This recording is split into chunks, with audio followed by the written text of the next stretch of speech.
And to our second leading story now, the Nigerian government has lamented the prison conditions of the country, saying they turn inmates into animals. Nigeria's Vice President Yemi Osibajo recently on a visit to the Port Harcourt prison gave the remark. According to him, it will take years of sustained and continued interventions by all stakeholders to reverse the trend. The Port Harcourt prisons, initially built to accommodate 800 prisoners, now has more than 5,000 inmates. That's right, Jerry. A number that is chilling, and overcrowding in prisons is one of the main challenges for prison administrations on the continent. Zambia has one of the most overcrowded prisons with an overall rate of over 300%. The World Prison Research Institute has registered more than 25,000 inmates for 9,000 available places throughout Zambia. Only Rwanda, Niger, Namibia, Lesotho, Algeria and Botswana have an occupancy rate of less than 100%, according to a report published last year. To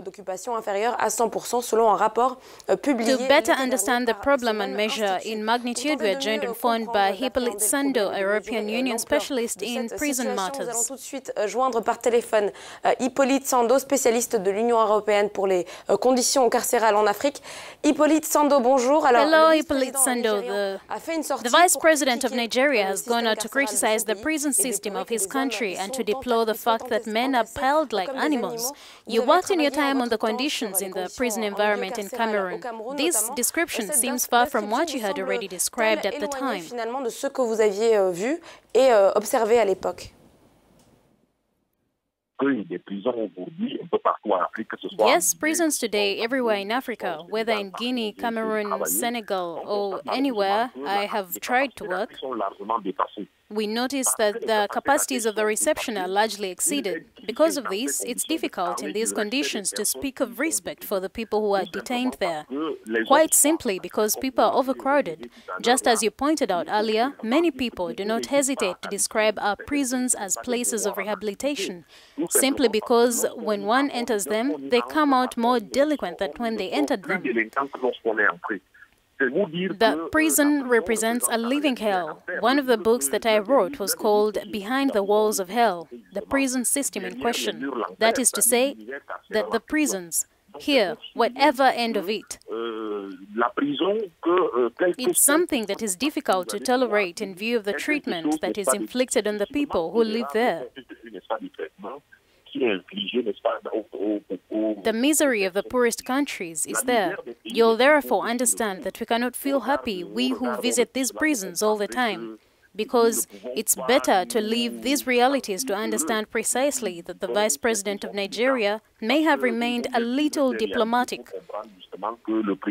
The shock and reality is generally more dramatic than what we've been able to point out previously.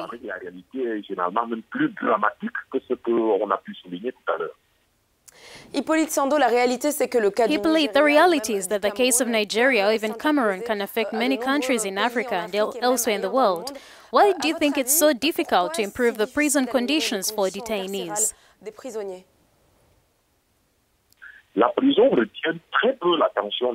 Prisons hold very little attention from the public authorities in the sense of its improvement. The rights of inmates are hardly respected. I think of the right to information, vocational training, the right to health, and even the right to hygiene. Most of these prisons were built in the 1930s and 1940s, and for the very last one that was recently built, it was not built on international standards.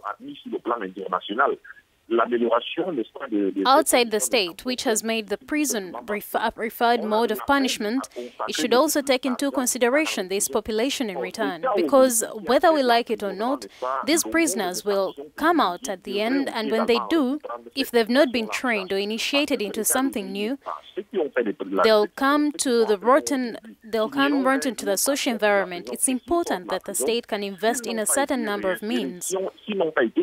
And as you pointed out, it's just that this is not just a problem specific to African countries.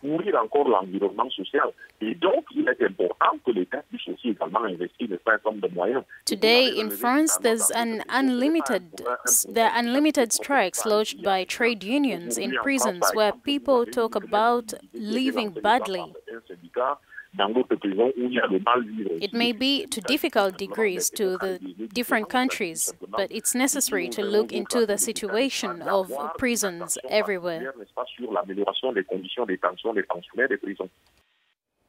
Alors, le vice-président nigérian... The Nigerian vice president noted that there are many prisoners who are awaiting trial. Is this not one of the problems of the prisons of overcrowding?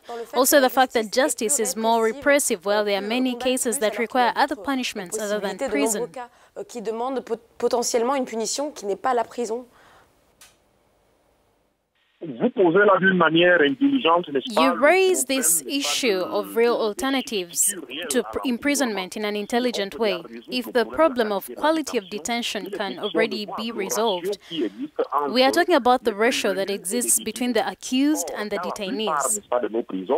Outside most of our prisons, whether in Guinea, where I recently carried out studies on the social reintegration of inmates, I found that almost 70% of the people living there were held mainly on temporary basis. I don't think that the one who was taken for lack of an identity card belongs to prison. Whoever stole because he was hungry, do you think his place is in jail? I seriously doubt it.